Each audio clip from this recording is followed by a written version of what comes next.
ವಿಚಾರವಾಗಿ ಸರ್ಕಾರ ಜೂನ್ ತಿಂಗಳಲ್ಲಿ ಒಂದು ವರದಿಯನ್ನು ಹೈಕೋರ್ಟಿಗೆ ಸಲ್ಲಿಸಿದೆ.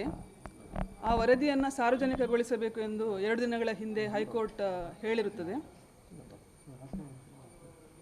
ಆ ವರದಿಯನ್ನು ಪರಿಶೀಲನೆ ಮಾಡಿದರೆ ಮಾಧ್ಯಮಗಳಲ್ಲಿ ಬಂದ ವಿವಿಧ ಮಾಹಿತಿಯ ಪ್ರಕಾರ ವಿರಾಟ್ ಕೊಹ್ಲಿಯವರನ್ನೇ ಸರ್ಕಾರ ಟಾರ್ಗೆಟ್ ಮಾಡಿದಂತಿದೆ. ಮುಂದಿನ ದಿನಗಳಲ್ಲಿ ಅವರನ್ನೇ ಆರೋಪಿಯನ್ನಾಗಿಸಿ ಜೈಲಿಗೆ ಕಳಿಸುವ ಹುನ್ನಾರ ಕಂಡುಬರ್ತಾ ಇದೆ. ಸರ್ಕಾರವನ್ನು ಮತ್ತು ಸಿದ್ದರಾಮಯ್ಯನವರನ್ನು ನಾನು ಕೇಳೋದೇನೆಂದರೆ, ಆ ಕಾಲ್ತುಳಿತ ಆದ ಜಾಗದಲ್ಲಿ ಬಂದ ವ್ಯಕ್ತಿಗಳೆಲ್ಲ ಟ್ವೀಟ್ ನೋಡಿ, RCB ಬರೆದ ಟ್ವೀಟ್ ನೋಡಿ ಬಂದಿದ್ದಾರಾ? ಅವರ ಬಗ್ಗೆ ಮಾಹಿತಿಯನ್ನು ಸಾಮಾಜಿಕ ಜಾಲತಾಣದ ಕಚೇರಿಗೆ ಪತ್ರ ಬರೆದು ಮಾಹಿತಿಯನ್ನು ಸಂಗ್ರಹಿಸಿ ಅವರೆಲ್ಲರೂ ಆ ಸ್ಪಾಟಲ್ಲಿ ಇದ್ದರು ಅಂಥೇಳಿ ನೀವು ಎನ್ಕ್ವೈರಿ ಮಾಡಿದ್ದೀರಾ ಅನ್ನೋ ಪ್ರಶ್ನೆಯನ್ನು ಕೇಳಲು ಬಯಸ್ತೇನೆ. ಏಕೆಂದರೆ ನಾಳೆ ಕೋರ್ಟಲ್ಲಿ ಸಾಕ್ಷ್ಯವನ್ನು ಕೇಳ್ತಾರೆ.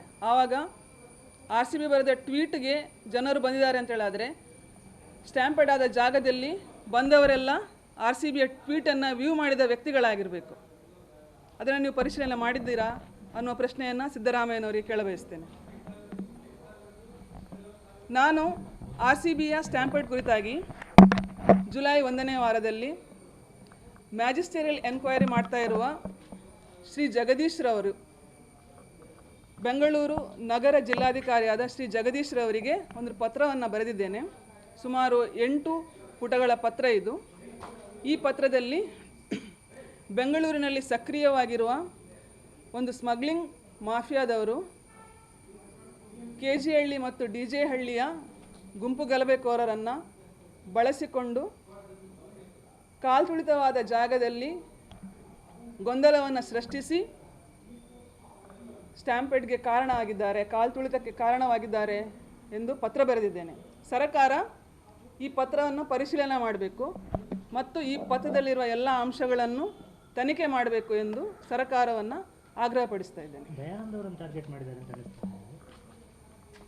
ಈ ಬಾರಿ DGP ಆ್ಯಂಡ್ IGP ಆಗಿ ಸಲೀಂ ರವರನ್ನು ನೇಮಕ ಮಾಡಿದ ವಿಚಾರದ ಹಿಂದೆ ನಡೆದ ಪಾಲಿಟಿಕ್ಸನ್ನು ಪರಿಶೀಲನೆ ಮಾಡಿದರೆ ದಯಾನಂದ್ ಅವರ ನೇಮಕಾತಿ ಸಹ ಮುಂದಿನ ದಿನಗಳಲ್ಲಿ ಆಗಬಾರ್ದು ಅನ್ನೋ ವಿಚಾರವಾಗಿ ಬಹುದೊಡ್ಡ ಪಾಲಿಟಿಕ್ಸ್ ನಡೀತಾ ಇದೆ ಅನ್ನೋದು ನನ್ನ ಅಭಿಪ್ರಾಯವಾಗಿದೆ. ಆ ಅಭಿಪ್ರಾಯವನ್ನು ಪತ್ರದಲ್ಲಿ ಮೆನ್ಷನ್ ಮಾಡಿದ್ದೇನೆ.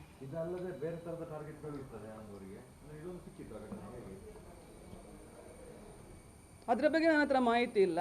ಆದರೆ ಇದನ್ನು ನಾನು DGP ಆ್ಯಂಡ್ IGP ಹುದ್ದೆಗೆ ನಡೀತಾ ಇದ್ದ ಲಾಬಿ ವಿಚಾರವಾಗಿ ಹತ್ತಿರದಿಂದ ಪರಿಶೀಲನೆ ಮಾಡ್ತಾ ಇದ್ದೆ. ಸೊ ಈ ಇಲಾಖೆಯಲ್ಲಿ ನಾನು ಕೆಲಸ ಮಾಡಿದ ಸಂದರ್ಭದಲ್ಲಿ ಗಮನಿಸಿದ ಕೆಲವು ಘಟನೆಗಳನ್ನು ಅದನ್ನು ಈಗಿನ ಸ್ಥಿತಿಗೆ, ಅಂದರೆ ನಾನು DYSP ಆಗಿ ಕೆಲಸ ಮಾಡಿದ್ದು ಸಿದ್ದರಾಮಯ್ಯನವರು ಮುಖ್ಯಮಂತ್ರಿ ಆಗಿದ್ದ ಅವಧಿಯಲ್ಲಿಯೇ, ಹಿಂದಿನ ಬಾರಿ ಮುಖ್ಯಮಂತ್ರಿ ಆಗಿದ್ದಾಗ ಅವಧಿಯಲ್ಲಿ ಆ ಸಮಯದಲ್ಲಿ ನಡೆದ ಕೆಲವು ಘಟನೆಗಳು ಪೂರ್ವಭಾವಿ ತಯಾರಿಯ ರೀತಿಯಲ್ಲಿ ಈ ಬಾರಿಯ DGP ಮತ್ತು IGP ಹುದ್ದೆಯ ನೇಮಕಾತಿಗೆ ನಡೆದ ಕಾಂಪಿಟಿಷನ್ನಲ್ಲಿ ಒಂದು ಪೂರ್ವಭಾವಿಯಾಗಿ ಒಂದು ರಂಗ ಸಜ್ಜಾದ ರೀತಿಯಲ್ಲಿ ಇದೆ. ಆ ವಿಚಾರವನ್ನು ನಾನು ಮೆನ್ಷನ್ ಮಾಡಿದ್ದೇನೆ. ಅದನ್ನು ಮಾಡಿರೋದು ಏಕೆ ಅಂತ ಹೇಳಿದರೆ, ಆ್ಯಂಟಿ ಸೋಷಿಯಲ್ ಎಲಿಮೆಂಟ್ಸಿಗೆ ಹೆಲ್ಪ್ ಆಗಲಿ ಅನ್ನೋ ಉದ್ದೇಶದಿಂದ ನಾನು ಸಲೀಂ ಅವರ ಮೇಲೆ ಆರೋಪ ಮಾಡ್ತಾ ಇರೋದಿಲ್ಲ. ನಾನು ಅವರ ಇಂಟಗ್ರಿಟಿಯನ್ನು ಈ ಹಂತದಲ್ಲಿ ಪ್ರಶ್ನಿಸಲು ಇಚ್ಛಿಸೋದಿಲ್ಲ. ಯಾಕಂದರೆ ಸೀನಿಯಾರಿಟಿಯಲ್ಲಿ ಪ್ರಶಾಂತ್ ಕುಮಾರ್ ಠಾಕೂರ್ ಅವರು IPS ಸೀನಿಯಾರಿಟಿ ಪ್ರಕಾರ ಅವರು ಮುಂದೆ ಇದ್ದಾರೆ. Doctor K. ರಾಮಚಂದ್ರ ರಾವ್, ರನ್ಯಾರಾವ್ ಅವರ ತಂದೆ, ಚಿನ್ನಕಳ್ಳ ಸಾಗಾಣಿಕೆಯಲ್ಲಿ ಯಾರ ಹೆಸರು ಬಂತಲ್ಲ ಅವರ ತಂದೆ ಡಾಕ್ಟರ್ K. ರಾಮಚಂದ್ರ ರಾವ್ ಅವರು ಸಹ DGP ಆ್ಯಂಡ್ IGP ಆಗುವ ಸೀನಿಯಾರಿಟಿಯಲ್ಲಿ ಇದ್ದರು. ಸಲೀಂ ಅವರು ಪ್ರಶಾಂತ್ ಕುಮಾರ್ ಠಾಕೂರ್ ಮತ್ತು ರಾಮಚಂದ್ರ ರಾವ್ ಅವರ ನಡುವೆ 2ನೇ ಸ್ಥಾನದಲ್ಲಿದ್ದ ವ್ಯಕ್ತಿಯಾಗಿದ್ದರು. ಸರ್ಕಾರದ ಅಪಾಯಿಂಟ್ಮೆಂಟ್ಗಳಲ್ಲಿ ಐದರ್ ಸೀನಿಯಾರಿಟಿ ಅನ್ವಯ ಆಗುತ್ತೆ, ಇಲ್ಲ ಅಂದರೆ SC ಮತ್ತು ST ಮೀಸಲಾತಿ ಅನ್ವಯ ಆಗಿ ಮುಂಬಡ್ತಿ ನೀಡಲಾಗುತ್ತೆ.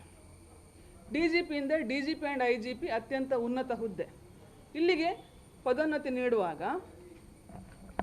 ಕನ್ಸಿಡರ್ ಆಗಬೇಕಾಗಿರೋದು ಸೀನಿಯಾರಿಟಿಯ ಪ್ರಕಾರ ಪ್ರಶಾಂತ್ ಕುಮಾರ್ ಠಾಕೂರ್. ಎಲ್ಲಾದರೂ ನೀವು ಮೀಸಲಾತಿಯನ್ನು ಪರಿಗಣಿಸ್ತೀರಾದರೆ ಡಾಕ್ಟರ್ ಕೆ ರಾಮಚಂದ್ರ ರಾವ್ ಅವರು ಪರಿಗಣನೆ ಆಗಬೇಕಿತ್ತು. ಎರಡನ್ನೂ ಬಿಟ್ಟು ಡಾಕ್ಟರ್ ಎಂ ಎ ಸಲೀಮ್ರವರನ್ನು ಆಯ್ಕೆ ಮಾಡಿರೋದು ಒಂದು ವಿಶೇಷವಾದ ಮಾನದಂಡದ ಮೇಲೆ. ಆ ಮಾನದಂಡ ಯಾವುದು ಅಂತ ಸರ್ಕಾರ ಬಹಿರಂಗಪಡಿಸಿದರೆ ದಯಾನಂದ್ ಅವರ ಮೇಲೆ ಕಾನ್ಸ್ಪಿರಸಿ ಆಗಿದೆಯಾ ಇಲ್ವಾ ಅನ್ನೋದು ಬಹಿರಂಗ ಆಗುತ್ತೆ.